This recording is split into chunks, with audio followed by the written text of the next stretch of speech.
It was with great sadness that we learned of the death of our colleague Russell Chesney. He was a kind and an excellent scientist, passionate clinician, and dedicated educator. Russell Chesney was a pioneering pediatric nephrologist who dedicated his extraordinary wisdom and curiosity to the advancement of pediatric nephrology. Russell was born on August 25, 1941, and was raised in Knoxville, Tennessee, a place for which he carried great affection throughout his life.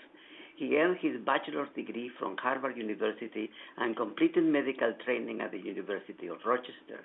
He later completed his pediatric internship and residency at the Johns Hopkins University and pediatric nephrology and genetics fellowship at McGill University in Montreal.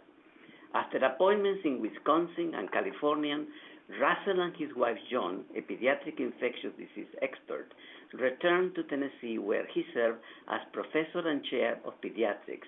He held that role for the University of Tennessee and the Leavenworth Children's Hospital for 23 years before stepping down as chair.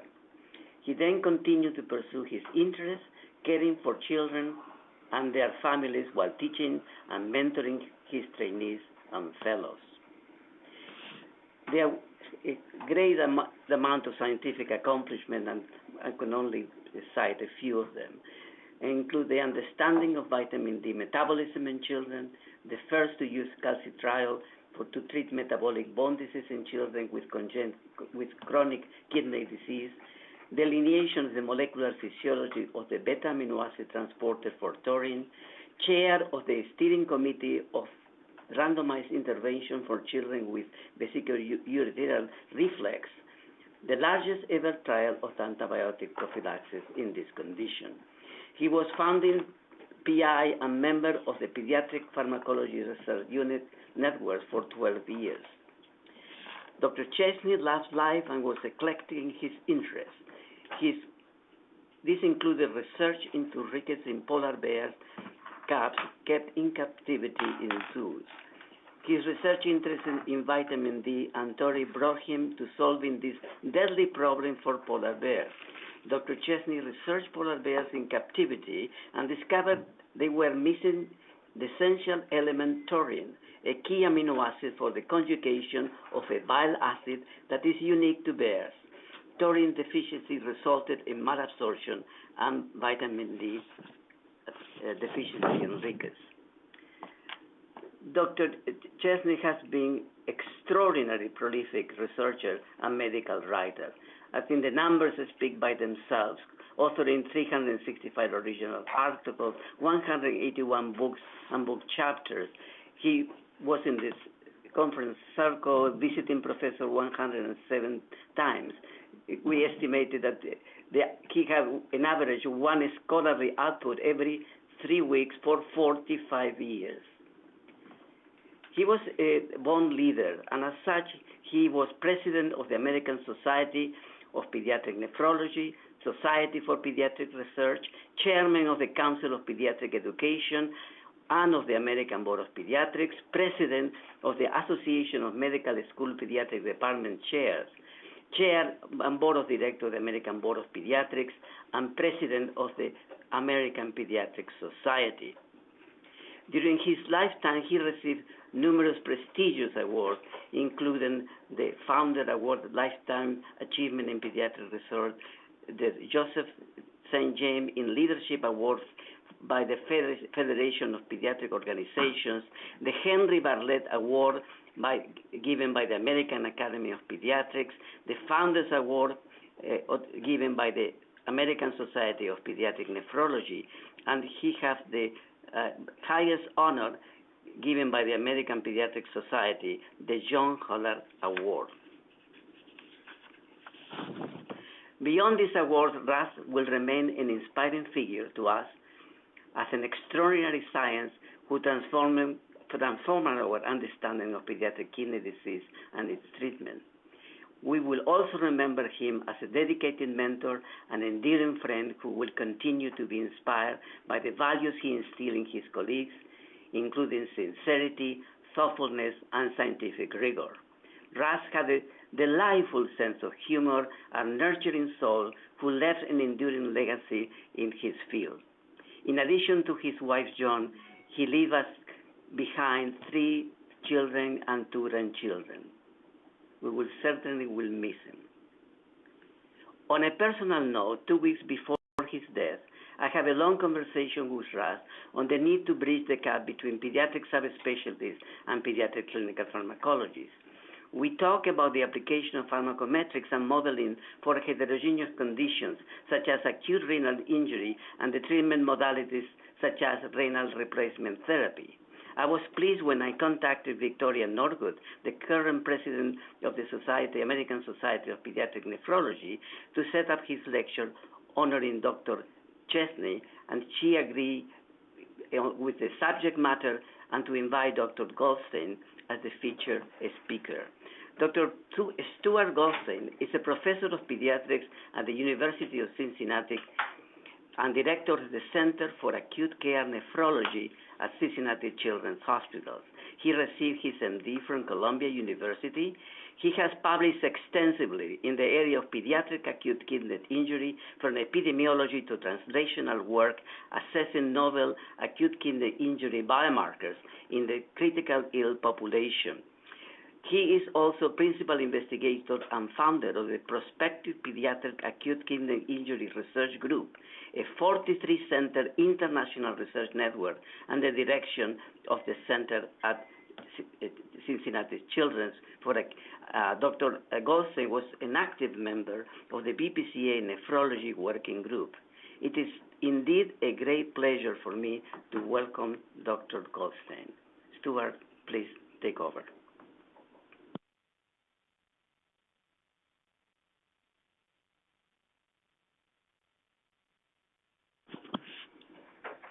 Thank you very much, Dr. Giacoa, for those kind words, and it certainly is an honor to provide this presentation in memory of Dr. Chesney.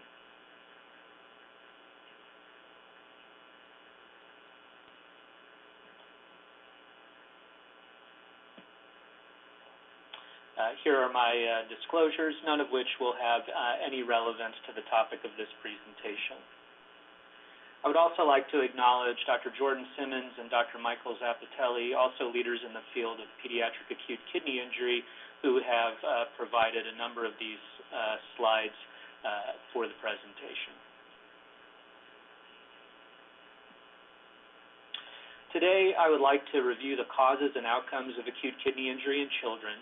I'll also discuss the various renal replacement therapy modalities for children who have acute kidney injury, highlight some of the demographics and outcomes of children with acute kidney injury who receive continuous renal replacement therapy, or CRRT, and I'll be specifically focusing on that near the end of the talk.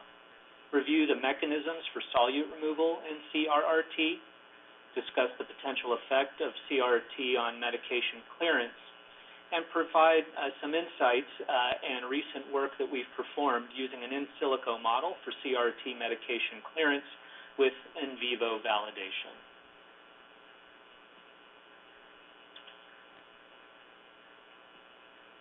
Acute kidney injury more often than not results from another system's organ illness or its treatment.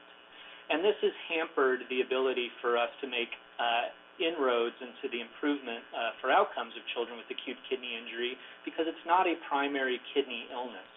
There's an increasing incidence and prevalence in the ICU population. The treatment currently is mostly supportive, and continuous renal replacement therapy represents the most common renal replacement therapy modality provided to children who are critically ill. When we think about a patient with acute kidney injury, they can come from a number of different sources in the hospital. They can be a hospitalized patient who deteriorates. Patients who have cardiac or other surgery are at high risk for acute kidney injury, or patients who present to the emergency department who are acutely resuscitated may also be at increased risk for acute kidney injury. The questions we need to ask are, how common is acute kidney injury? Who does it happen to? And when we understand that, we know that a number of patients will require renal replacement therapy, but that percentage tends to be a low percentage of children who develop AKI, and so the therapy becomes very specialized for them. We have to understand who's going to get acute renal replacement therapy, what kind of renal replacement therapy do they receive, and we need to also understand who should get it. In the past, acute kidney injury studies in children were incredibly rare. They were small in terms of patient census. They tended to be retrospective and not prospective, and there was an almost uniformly poor outcome in the ICU. And what existed prior to the last decade was a lack of understanding of the severity spectrum of acute kidney injury. As I mentioned before, acute kidney injury now is more often secondary to another illness or its treatment, but nephrologists were the ones paying more attention to acute kidney injury. So a lot of this poor outcome could be attributed to late referral and a poor understanding of how early acute kidney injury may be associated with poor outcomes even before the need for dialysis or renal replacement therapy provision.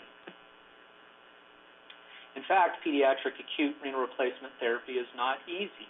Requires specialized resources in terms of machines, most of which are not pediatric specific, are in fact adapted for the care for children from adults, and requires expertise in terms of nursing and physician personnel. There are few studies on the acute renal replacement therapy technique, although there are more recently. Then pediatric renal replacement therapy has been refined over the past decade, still requiring expertise at the nursing and physician level. And there are some data on the description of the experience lately in terms of patients who receive acute renal replacement therapy for acute kidney injury. Prior to the last decade, the descriptions of specific diagnoses were pretty limited. The most common cause reported in the literature of acute kidney injury was hemolytic uremic syndrome. Malaria, glomerulonephritis, yet another primary kidney disease, and in fact bee stings had a high prevalence in the literature. However, in the last 2 to 3 decades, with changes in the chronological era, we have seen a shift in the epidemiology of acute kidney injury. In this study from Richmond, Virginia, HUS and other primary kidney diseases were the most common cause of acute kidney injury in the 70s and 80s. But in the late 80s and 90s, this changed to having secondary illnesses, where hematologic oncologic illness more than doubled in terms of prevalence, and sepsis has always been a common factor or a common disease leading to acute kidney injury. But as you can see, the rate or prevalence of hemolytic uremic syndrome nearly halved in that 2-decade experience. The types of dialysis or renal replacement therapy has also changed during the 2-decade era from this study, and you can see that peritoneal dialysis was by far the most common renal replacement therapy modality prescribed for children because pediatric nephrologists are comfortable with it. It is easily prescribed, not requiring significant expertise in terms of nursing or physician care, and there were no machines that were sufficiently precise to provide acute hemodialysis or continuous renal replacement therapy in the 70s and early 80s. However, in the 90s, you can start to see that there is a shift where these two forms of continuous renal replacement therapy, continuous veno-venous hemofiltration, which is the predominant form now, and continuous arterial veno-venous hemofiltration, which is not used anymore. However, these became more prevalent in the 1990s. Again, 52% of AKI was referred as either HUS or primary renal disease in a study out of the United Kingdom, and most patients who required renal replacement therapy had primary renal disease. So this again tells us that people were not recognizing that renal supportive therapy or renal replacement therapy can be used or could be used to support children with acute kidney injury not of primary kidney disease origin. This study out of Thailand actually highlights, again, in a similar era, the changing demographics of acute kidney injury. Notice that sepsis, malignancy, heart failure, lupus, infectious diseases, and toxin exposure are representing the majority of children, the majority of the causes of acute kidney injury in children who had it at this hospital. Primary kidney disease barely makes the list, with chronic glomerulonephritis being the only primary kidney disease listed. In a study we performed at Texas Children's Hospital, which was a more contemporary study from the last decade, again demonstrating that primary kidney disease was only accounted for 7% of the primary cause of acute kidney injury. What's also important to notice here is that patient survival seems to have improved compared to previous decades, where 70% of children with all-cause acute kidney injury surviving, and even more than half of children receiving renal replacement therapy surviving. So this was not as dire a diagnosis as previously thought, but still has a significantly high mortality. In a more contemporary analysis from the Prospective Pediatric Registry group, the Prospective Pediatric CRRT Registry group was a group of 13 hospitals in the United States who collected prospective observational data from children who received CRRT as standard of care.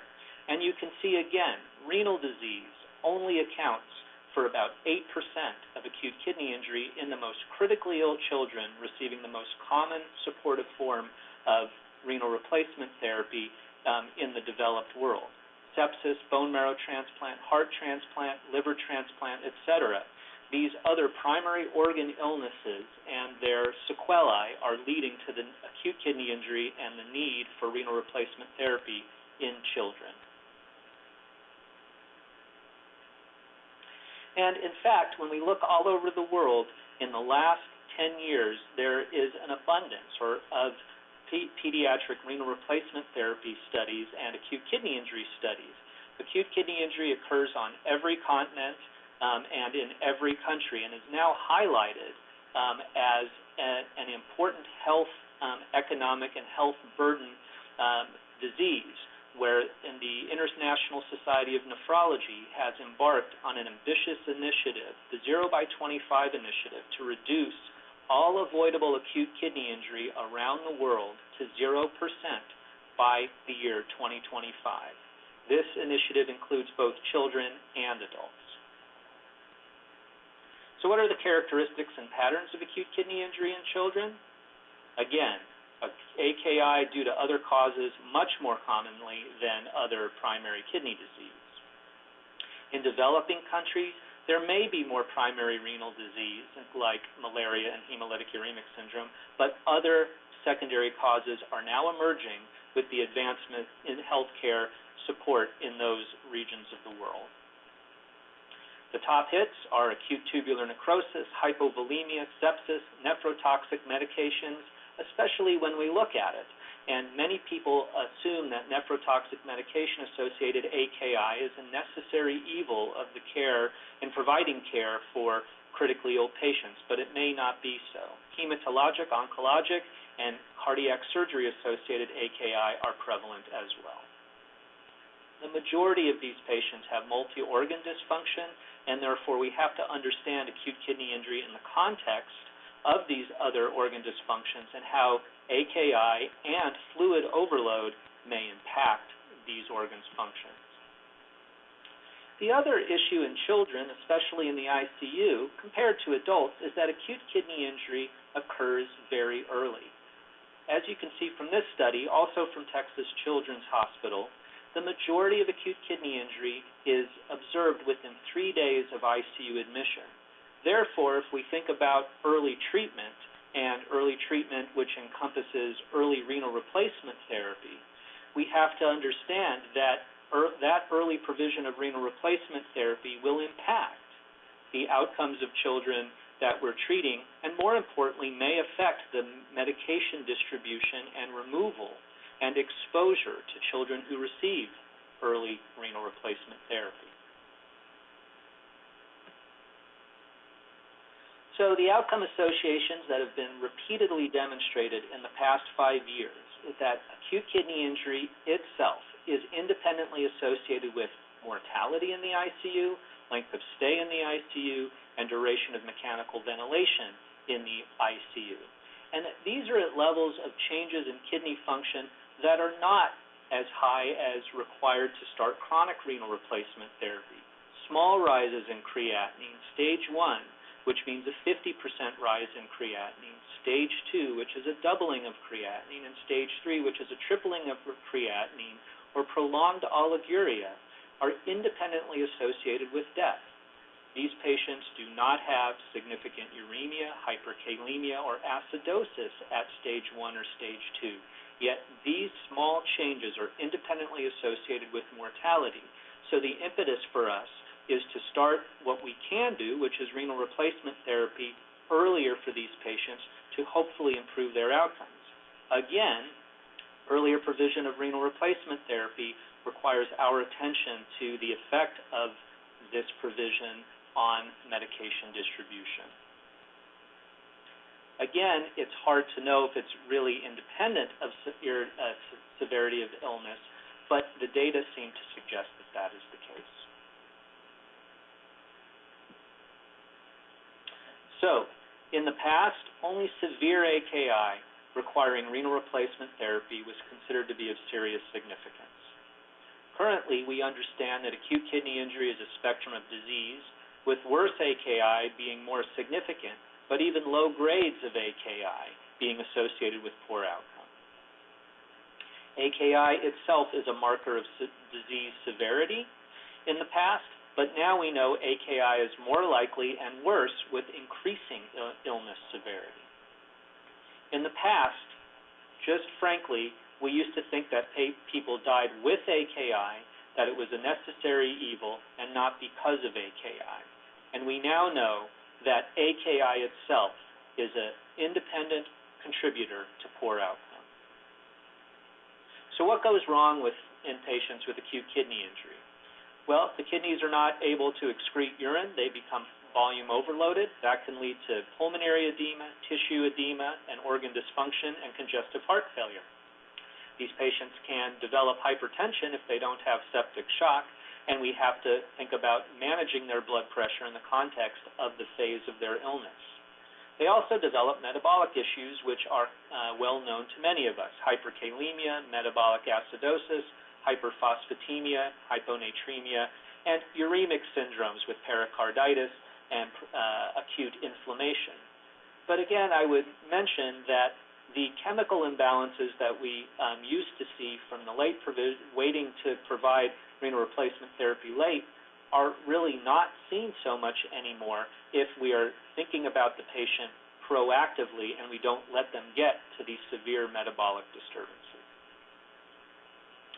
So what can we do for patients who have acute kidney injury that's established? Well, diuretics are a mainstay of therapy. They're known to increase urine output. They can improve fluid balance.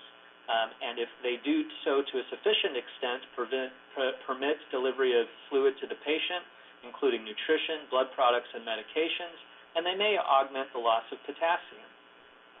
However, Sean Bagshaw performed a meta-analysis and retrospective review of 8 non-randomized studies and 6 randomized studies in the adult ICU population, and found that the majority of ICU patients do in fact get diuretics, but there was no improvement in clinical outcome.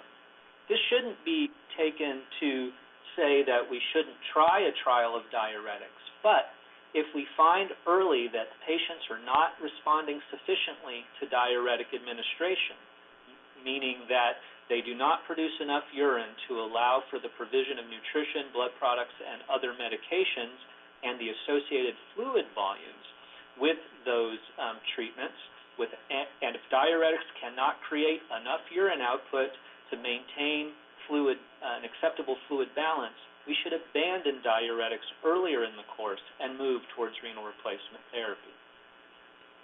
There have been a number of other pharmacotherapies that have been attempted in patients with acute kidney injury, including diuretics, mannitol, dopamine, phenoldipan, glucocorticoids, atrial natriuretic peptide, and N-acetylcysteine, which may have some benefit in contrast to induced AKI, but not in others.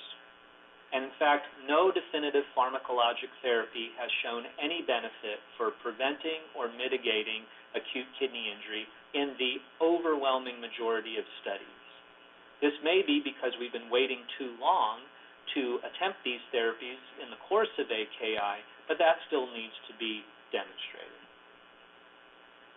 So the goals of renal replacement therapy are very simple and similar to diuretics. The goals are to restore fluid, electrolyte, and metabolic balance, to remove endogenous or exogenous toxin as rapidly and safely as possible, to permit the volume space for needed therapy, such as nutrition, blood products, or other medications, and to limit complications. There are three options in acute kidney injury for renal replacement therapy: hemodialysis, peritoneal dialysis, and continuous renal replacement therapy. Each has its advantages and disadvantages, and there is no perfect therapy. The modality choice should be guided by the patient characteristics, their signs and symptoms, what their disease is, and what their hemodynamic stability is. It should also be guided by the goals of therapy. Is it fluid removal, electrolyte, toxin correction, or both? And most importantly, the availability, expertise, and cost. If an excellent therapy without the right support structure to provide it is not going to be successful in an institution that doesn't support it. So let's talk about the three different forms of dialysis. Intermittent hemodialysis requires that blood leaves through a dual lumen catheter and perfuses an extracorporeal circuit. The dialysis machine mixes dialysis fluid online to create an electrolytically balanced solution. This is a very, very high efficiency system. It requires vascular access and anticoagulation to prevent clotting of the circuit. It is technically complex, especially for the smallest pediatric patient. Understanding that we can only miniaturize the circuits to a certain level, and at some point the extracorporeal volume of the blood in the circuit becomes a significant percentage of the child's blood volume. And intermittent hemodialysis may be poorly tolerated by the critically ill patient. Why is that?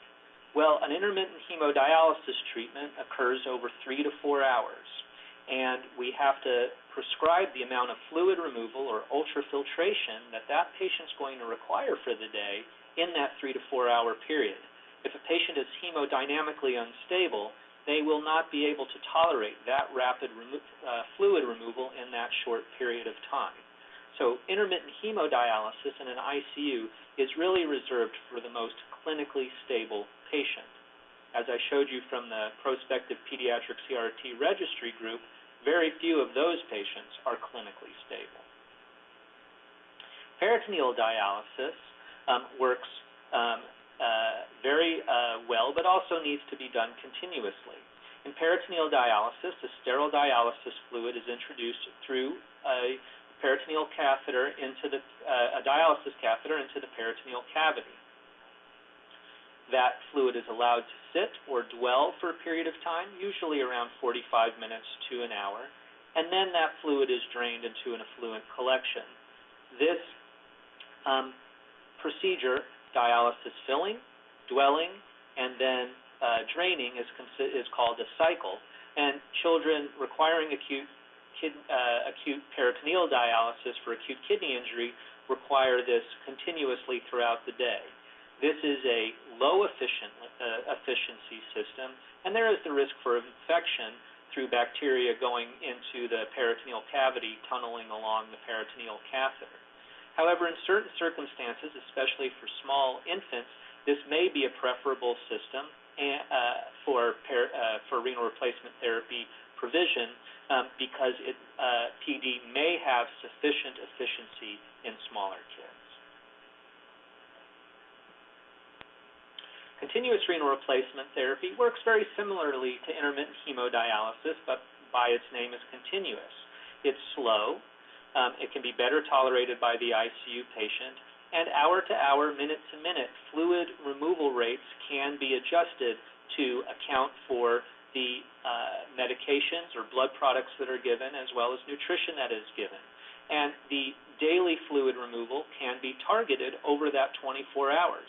If a patient doesn't tolerate a certain amount of fluid removal, that can be reduced in order to allow the patient to tolerate the therapy, attain metabolic control, and prevent complications. So which modality is best? Well, this is actually an unfair question. If you look at numerous reviews comparing intermittent renal replacement therapy, IRRT, in this study versus CRRT, you will actually find that there is no survival benefit for patients who are enrolled in these studies comparing the two modalities. Unfortunately, patients who are sicker are often excluded from the study and get CRRT exclusively. So there will never be a prospective study to demonstrate that one form of therapy is better than the other, because most clinicians will reserve the sickest patients to receive only continuous renal replacement therapy. Again, when we look at the survival from the largest experience in the prospective pediatric CRRT registry group, we see that patients with sepsis have 60% survival, patients with primary renal disease have 84% survival, patients with other primary chronic diseases such as heart disease or liver disease or lung disease tend to have lower survival, but the survival is not zero. So we should be thinking about providing acute renal replacement therapy to the sickest patients and not believe that this is necessarily a futile exercise. I've discussed the advantages and disadvantages, but just to review again, for continuous renal replacement therapy, we have accurate ultrafiltration or fluid removal, continuous alterations, smaller circuit volumes, and we have ways of anticoagulating the circuit without anticoagulating the patient. With acute hemodialysis, we often have to use an anticoagulant that may also get into the patient's bloodstream and anticoagulate themselves, and that, especially for a patient who is hemorrhaging, that can lead to untoward consequences such as pulmonary hemorrhage or intracerebral hemorrhage. So why CRRT? It reduces hemodynamic instability, preventing secondary ischemia, precise volume control, precise acid-base balance, and rapid control of metabolic acidosis. It allows for improvement in nutritional support. And some people believe that CRRT can calm down the cytokine storm in sepsis and remove pro-inflammatory cytokines, but the data are still out on that. It is safer for patients with head injuries, and it actually may offer an advantage for renal function recovery. This meta-analysis looked at prospective, randomized, and non-randomized studies, asking the question, which initial renal replacement therapy modality, intermittent hemodialysis or continuous renal replacement therapy, was associated with improvement in renal function, kidney function recovery. And in fact, looking at the non-randomized studies, there was a signal that showed that earlier provision of a more gentle therapy, such as CRRT, was associated with improved renal function recovery in the subsequent years. While the randomized studies didn't show that, there certainly was a signal, and there are now planned prospective studies in the adult population to answer this question.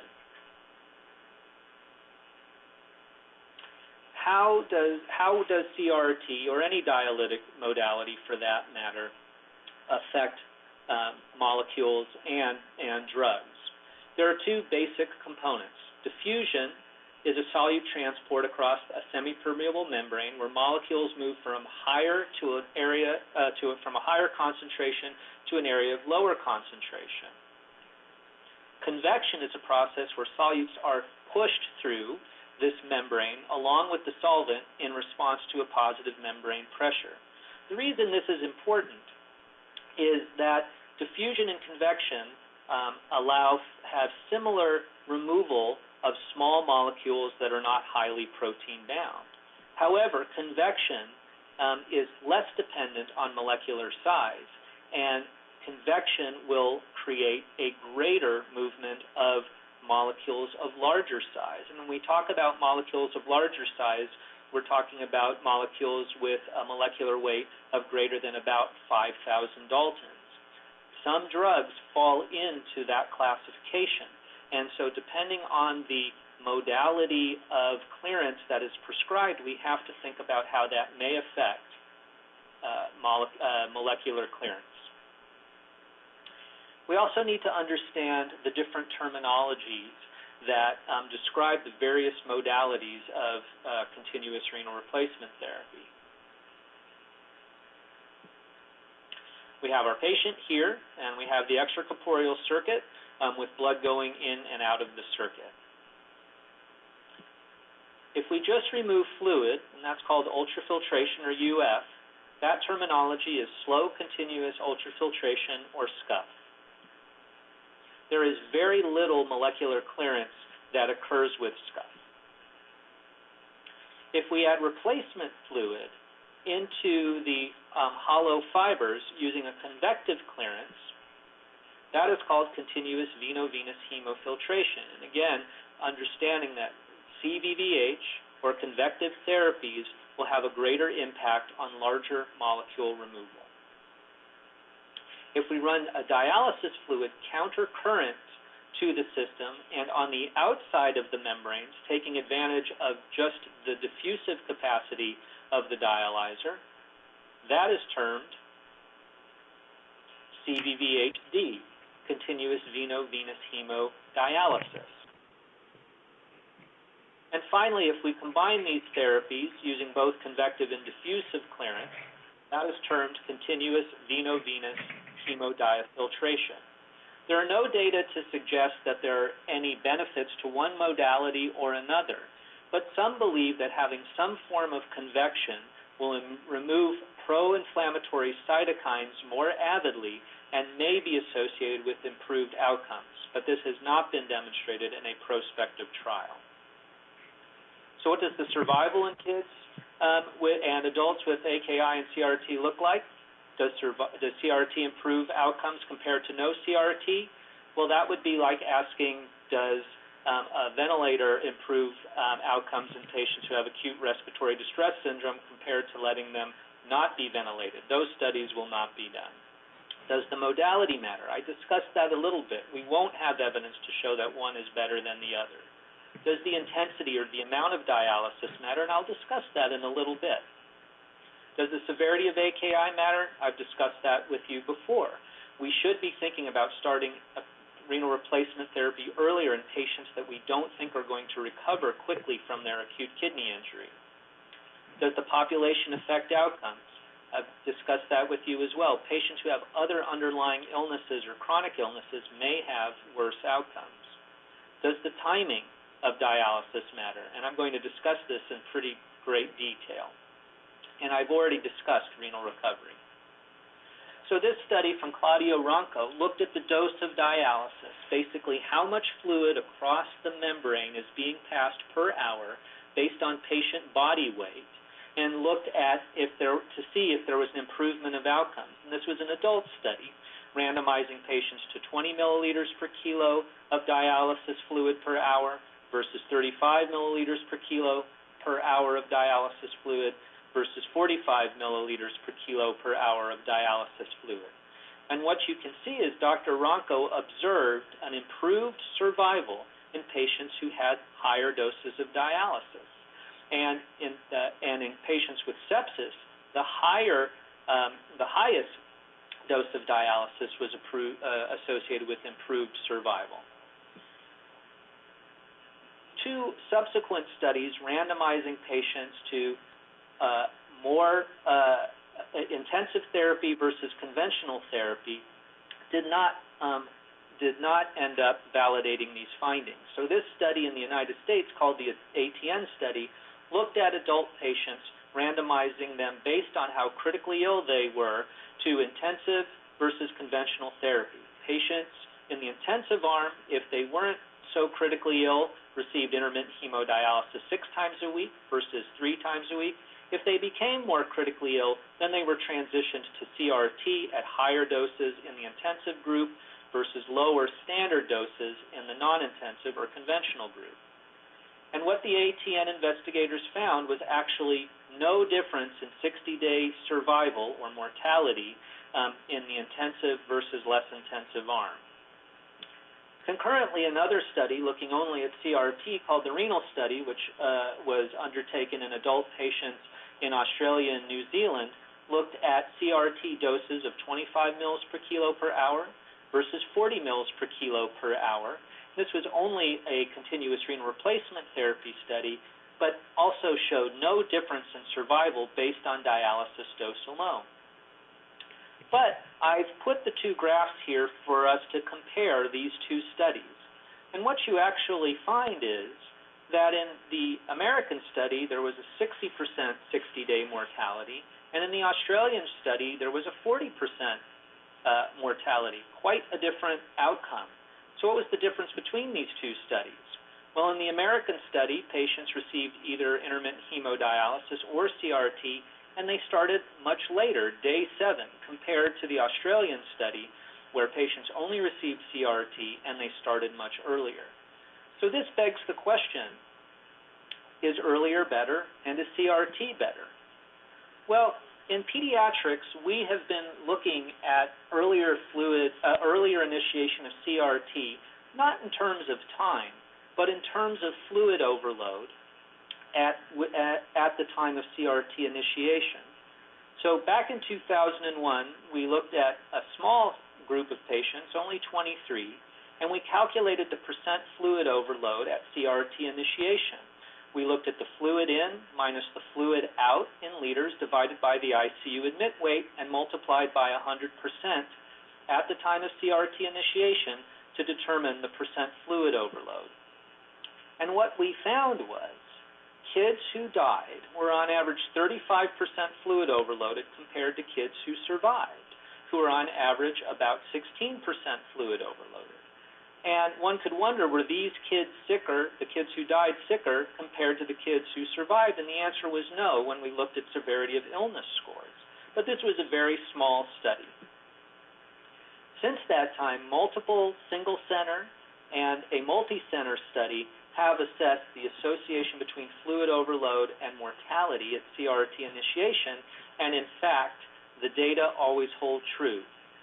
Children who die are significantly more fluid overloaded at CRRT initiation than children who survive, independently of severity of illness. And initiating dialysis is one of the few modifiable risk factors for acute kidney injury that we have. We do not have a medication to change the course of acute kidney injury. So institution of dialysis should be at our forefront in our minds when we are faced with a patient with a high risk of death who has acute kidney injury in the ICU.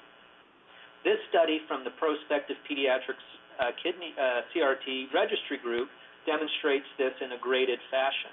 And when we look at degrees of fluid overload in tertiles, you can see there's increasing mortality as patients become more fluid overloaded. More importantly, this middle group, by every measure, was more ill than this group who was started earlier. But by no measure was this group who were more fluid overloaded sicker than the group in the middle. In fact, the odds ratio for death for kids who got to greater than 20% fluid overload at the time of CRRT initiation was 8.5, higher than for patients with cancer, higher than for patients who had multi-organ failure.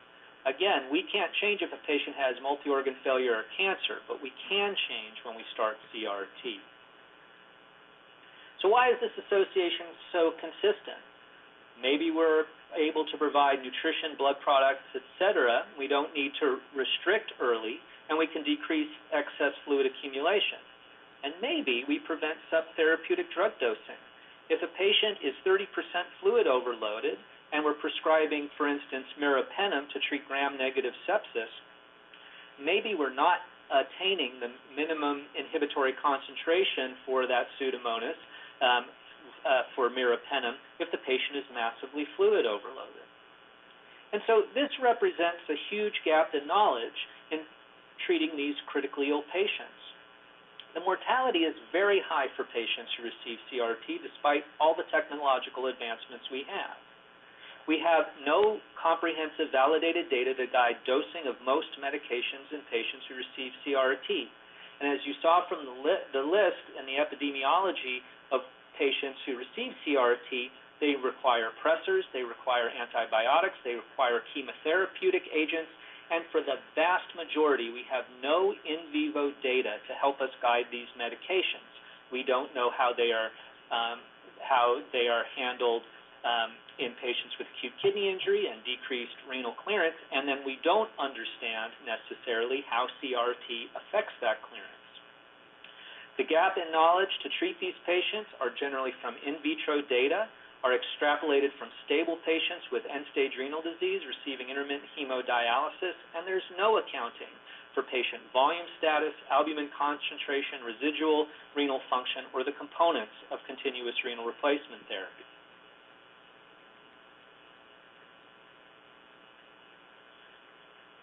Again, when you look at the group here, we do not know how to dose most of these life-saving medications for the entire pediatric critical care population who requires CRRT.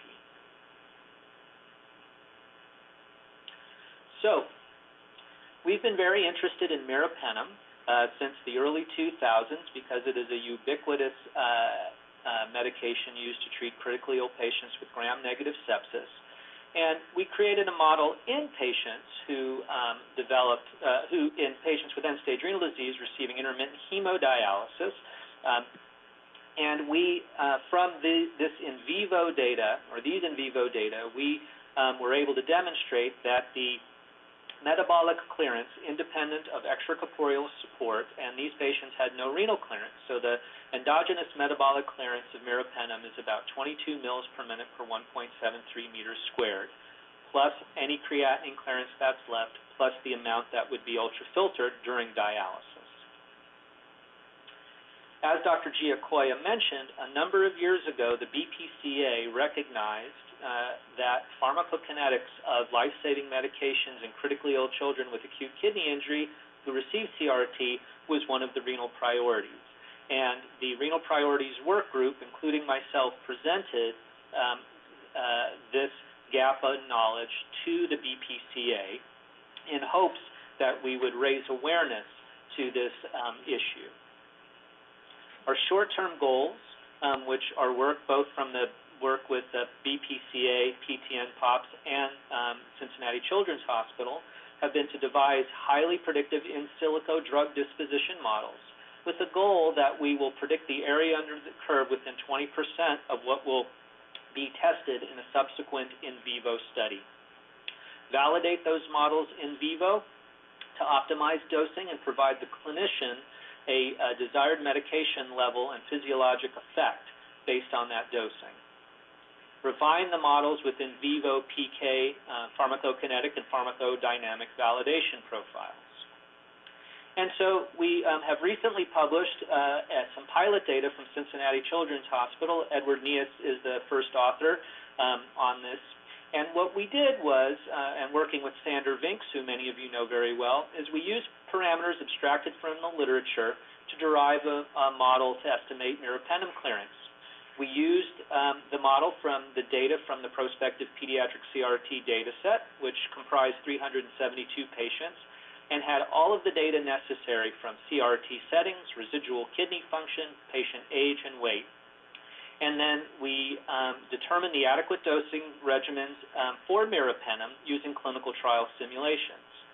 This is a Robotel model that is a 4-compartment in silico model looking at 4 various compartments, including the peripheral, central, filter, and effluent space to derive the disposition of the drug. And we also compared this to a simplified 2-compartment model. Here are the models based on age, 0 to 1, 1 to 5, 5 to 12, 12 to 18, and 18 and above for patients who are in the PPCRT registry group. And you can look at the drug distribution in these models based on a 3 times a day or every 8-hour dosing schedule or a twice-a-day dosing schedule.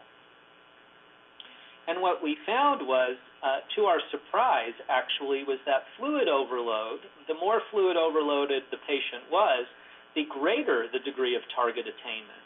And what we realized was that when patients are more fluid overloaded, their meropenem is distributed across that total body water, and the CRRT clearance, which only affects the drug level intravascularly, could not have access to the fluid that was to the meropenem that was in the total body water. And we also saw less target attainment in smaller patients compared to larger patients. Why would that be? Well, we dose drugs in a per kilo basis, 20 milligrams per kilo of meropenem, for instance. However, we dose CRRT on a per meter squared basis. So we are prescribing at smaller ages and lower patient weights. We're prescribing relatively more small solute clearance with CRRT. Oh, let me go back. Here we again see this if we look at getting above the MIC for 40% or 75%, the kids who were smaller had less percentage of time above that MIC or less ability to get above that MIC.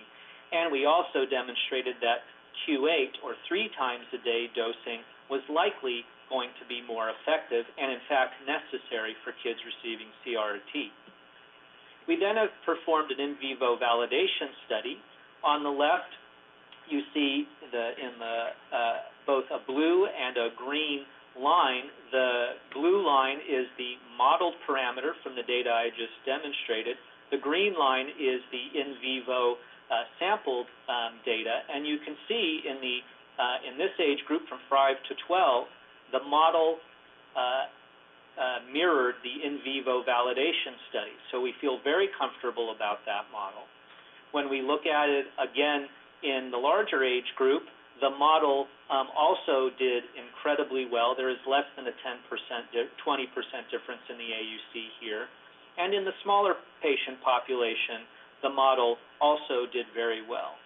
So we think that this is going to be a method using in silico data and the patient characteristics from the PPCRT registry group or other data repositories, and also understanding the pharmacologic properties of each medication, where we can develop an in silico model and then move forward to validate it.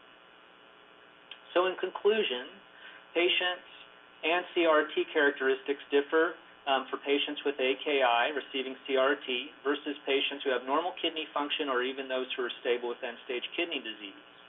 In silico models using CRRT patient data sets with varying characteristics and specific drug attributes can provide guidance towards an accurate PK model. And then in vivo CRRT PK modeling can further refine these in silico estimates. Our hope is that by really understanding how to prescribe these life-saving medications in children, we will be able to prescribe CRRT more effectively, efficiently, and earlier, and be able to rationally prescribe these medications so that they are able to achieve their maximum benefit. To that end, the Kidney Health Initiative, which is a partnership between the FDA and the American Society of Nephrology, the American Society of Pediatric Nephrology, and 50 other stakeholders, have made pharmacokinetic assessment of continuous renal replacement therapy their first and one of their highest priorities. A white paper was written which discusses everything that I've discussed in this 1-hour lecture for you in terms of the issues and gaps in providing rational dose-based medication administration to critically ill adults and patients receiving CRRT. Here are the attributes in terms of the drugs that we need to take into account, and then these are the examples of drug classes that have been considered a high priority by the Kidney Health Initiative. So I think over the last 15 years, we have started to witness increased awareness of this problem that has now reached the federal level, first with the BPCA and now with the Kidney Health Initiative. I'd like to, on a personal note, thank Dr. Giacoia and Dr. Norwood for providing me with the just unbelievable honor of providing this lecture for Dr. Chesney.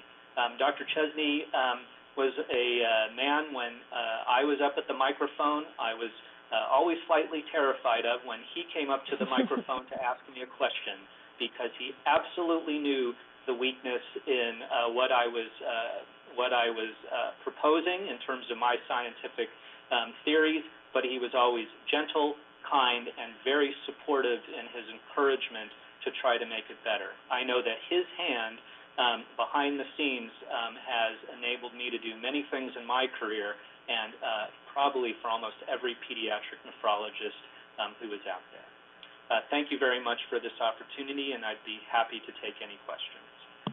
Thank you very much, Dr. Goldstein. Do you have any other future plans for the application of CRRT PK in children and adults?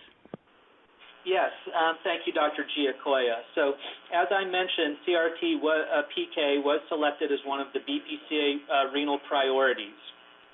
And after that presentation 2 or 3 years ago, I worked with Danny Benjamin and Mickey Wolkowitz from the PTN POPS Collaborative, and we are now have embarked over the last 2 years on a CRRT PK in vivo study of meropenem and a few other drugs through PTN POPS. There are 3 or 4 centers that are contributing to this initiative. So this is a pilot study, but we hope will be able to be expanded through future funding for PTN POPS and expanding the drugs and potentially centers who are studying CRRT pharmacokinetics. So I have to thank Dr. Benjamin and Dr. Wolkowitz for allowing this to occur.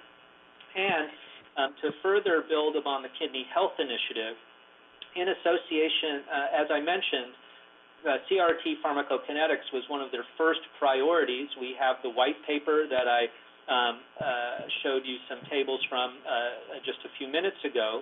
The FDA and KHI held a public workshop at the American Society of Pediatric Nephrology last November, and now NIDDA, with the Kidney Health Initiative and FDA, are working on developing a data coordinating center for CRRT pharmacokinetics. There is already money allocated, at least $1.5 and up to $2.5 million to develop this data coordinating center. The RFA will probably come out in the early part of 2016, so that we will have the infrastructure to systematically study these drugs in both children and adults who are critically ill receiving CRRT. Thank you very much. Before we go to the Q&A session, we have some housekeeping issues. All lines are currently muted. If you would like to ask a question, please press *1 on your phone. When you've finished speaking, press *1 to mute your line again. Now it is my pleasure to introduce the moderator for the questions and answer period, Dr. Victoria Norwood, who is currently Professor of Pediatrics at the University of Virginia School of Medicine and the UVA Children's Hospital, and she serves as the Vice Chair of Academic Affairs of the Department of Pediatrics and Chief of Pediatric Nephrology. She is currently the President of the American Society of Pediatric Nephrology and Chair of the John Dewey Foundation for Children's Health Board of Directors. She currently serves on the Pediatric Residency Review Committee of the ECGME and the Board of Directors of the American Board of Pediatrics. It's my pleasure to introduce Dr. Norwood. Thank you, Dr. Giacoia. Can everybody hear me? Yes, they do. Okay, great. Thank you. It's hard to tell. I'd like to start in honor of Dr. Chesney, as many of us who have had the opportunity to experience, since Dr. Chesney would stand up at a meeting and often say, I have 2 comments and a question. So my first comment would be to thank Dr. Giacoia and his group for reaching out to the American Society of Pediatric Nephrology as well as the International Pediatric Nephrology Association to participate in this opportunity today. It's a great chance for us to come together as a global community, not only to recognize Dr. Chesney and everything that he has meant to all of us, but also to have the opportunity to learn from Dr. Goldstein's excellent work. My second comment would certainly be to thank Dr. Goldstein himself for his efforts in providing us the links between pharmacology and the principles that the PPU has been working on over all this time, and the treatment opportunities for some of our very sickest patients. So greatly appreciated there. Now, my question, and Stu, hopefully this will not be one that is dramatically scary along the lines of the way that Russ might have done, because I think it's relatively small.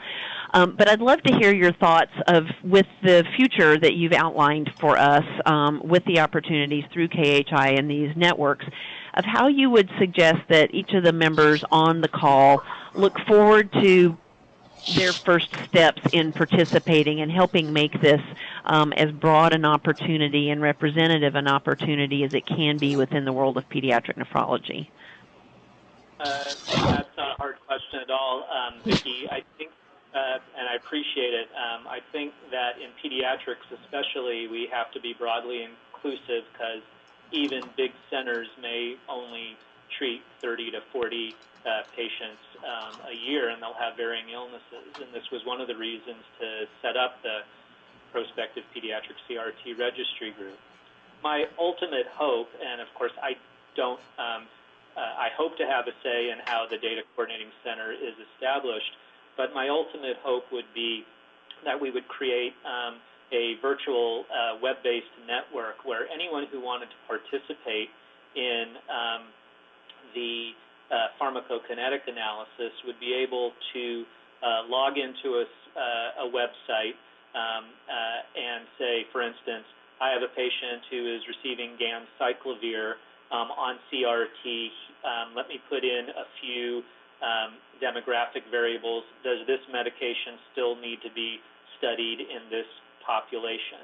And then rapidly, hopefully, the center would be able to say yes. We'd be able to tell the center yes, and then we would have the protocol in terms of the number of blood samples that would need to be assessed, and depending whether it would need to be around the time of the dose or not. And our hope would also be that we could use blood spot technology and not have to use large volumes of blood. I think prior to that, one of the things we really would like to do is mirror what we've done with meropenem and come up with robust in silico models that could be tested. Because if we go down the road of enrolling 50 to 100 patients and we see that we have no idea what's going on and we wasn't directed by a model, then that would be wasted time. So my hope is that this will be incredibly inclusive and that anyone who would want to participate would be able to.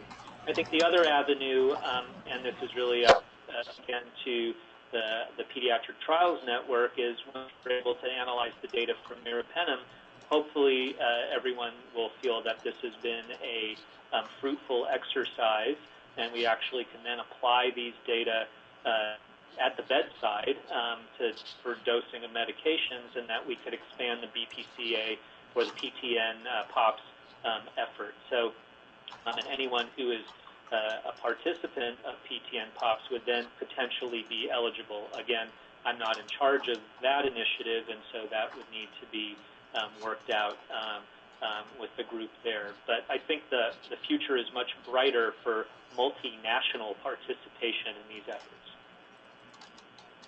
Great. Thank you, Stu. All right, now I'd like to open the floor as best as we can to questions from anyone else who's on the call. Please, if you would like to ask a question, unmute your line and then let us know who you are and ask your question. If you don't want to ask a question, please leave your line on mute so we don't end up with too much sound noise in the background. So I will open this up to whoever would like to ask a question. While we're waiting, there is a question from the floor. Is there a suggestion about the use of early kidney damage biomarkers, such as NGAL or TIM1, to adjust the drug doses? So that's a very interesting question in an area of active research for us here. So we have some early evidence, not yet in the critically ill population, but in other populations, specifically right now in patients who have cystic fibrosis and patients who have malignancy being treated with methotrexate. And our early work in that area suggests that we are able to predict the change, for instance, in cystic fibrosis. We can predict the area under the curve for tobramycin looking at a damage biomarker level. Even when the patient's creatinine, their functional marker, hasn't changed. And in fact, one of our former fellows who was on the pharmacology T32 here, Kevin Downs, has spearheaded that work. So there is a suggestion that these damage biomarkers are able to give us earlier indications of drug distribution. In fact, NGAL, for instance, uses the same transporter as aminoglycosides, so there's some pharmacologic face validity there. We're also looking in the critically ill population, for instance, at a number of biomarkers to detect changes in milrinone distribution prior to changes in creatinine. And that would be very helpful because if patients become overdosed with milrinone, they may become hypotensive after cardiac surgery. And so if we're able to dose adjust based on damage biomarkers detecting or predicting that the function of the kidney is going to change down the road, we think that that will be very helpful. Ultimately, the way we would validate this would be to prospectively randomize patients to different drug dosing regimens based on an early damage biomarker. So I think we're very much in the infancy of this research, but every indication is that we'll be able to use these markers to dose adjust for renally excreted medications.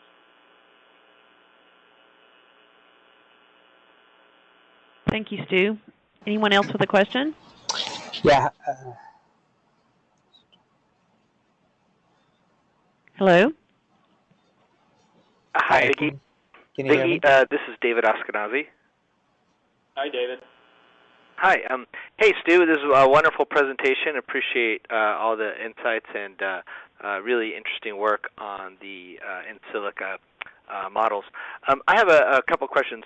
Number one is there a role to measuring antibiotics, for example, from the effluent? Could that potentially be a way that we can help target our doses of medications? And then the second question is, one of the struggles that we have in our institution is that depending if you're, what ICU you're in, depending which pharmacist is on, which nephrologist is on, which intensivist is on, there's not a very consistent way that we're dosing medications. In 2015, is there some role for having a standardized or some formalized guidelines on how to dose medications on CRRT? Okay, so two good questions. So yeah, I think that any it becomes very complicated, but any validation study would need to look at the amount of drug in the effluent. so that we really understand the modeling. If your question is, can we use the amount of drug in the effluent in the absence of blood side monitoring, I'd have to think about that. But if we're able to measure a drug, I'd probably want to measure it in the patient's blood space to begin with. But if the first question was, should we look at that as part of any modeling, absolutely.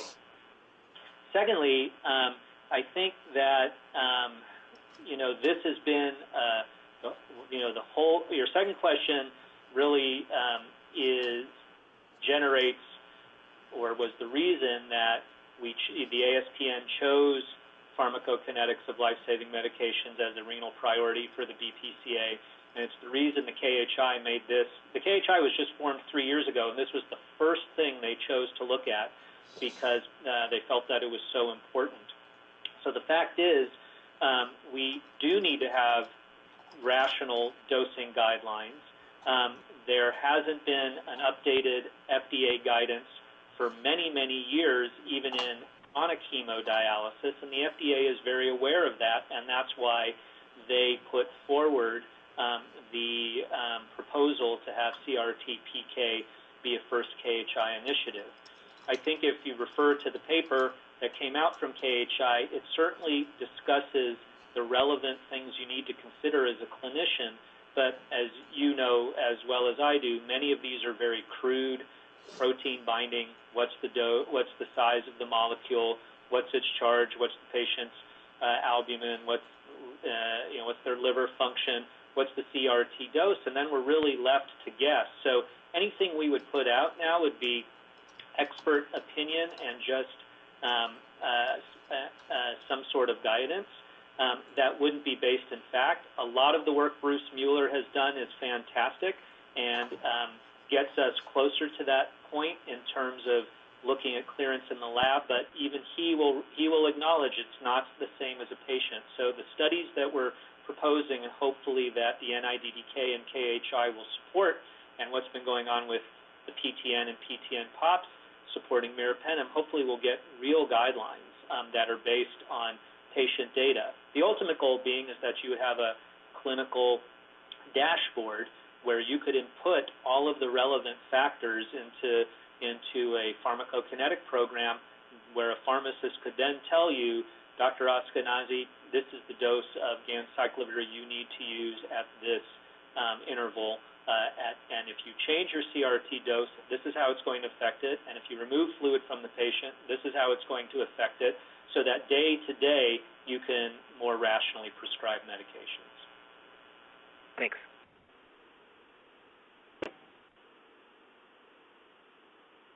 Hello, this is Mahesh Samtani, Janssen R&D. Really nice talk. I just had a clarifying question about the meropenem CRRT POP-PK model. In that model, how is the clearance partitioned into the residual renal clearance and the clearance coming from the CRRT machine? Did you simultaneously model the blood concentrations of meropenem and the ultrafiltrate concentrations to break down the clearance and the partition of the clearance between the endogenous and the exogenous clearance? Did you mean in the in vivo study? Yes. Yes, absolutely. So we had multiple sampling from all components from the access pre-filter, and in fact we use citrate, so there's some pre-dilution that occurs there, post-filter effluent, and then systemic, as well as any urine concentrations. To be frank, though, most of these patients become oligoanuric with septic shock, and once they're placed on CRRT, so there's minimal urine clearance. But that's how we developed the model. Thank you. Or validated the model, sorry, in vivo.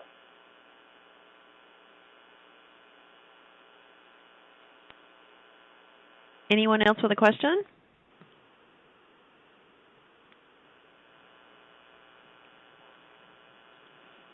All right, if we don't have any other questions, once again, I would like to thank Dr. Goldstein for all of his efforts here, and thank you to Dr. Giacoia and NICHD. And Dr. Giacoia, do you have anything you'd like to say as we close?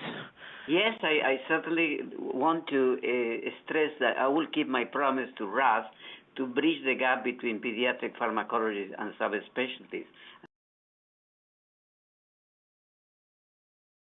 And I would call your attention to a presentation that is going to be on a slide in a second of the interaction between the nephrologist and the pediatric clinical pharmacologist. And this, we will have this on the May 27th at noon. Is a seminar, and we'll welcome the pediatric nephrologist to join us in that time. I want to thank Dr. Goldstein for an excellent presentation, and all of you to joining us to celebrate the life of Dr. Chesney. Thank you so much.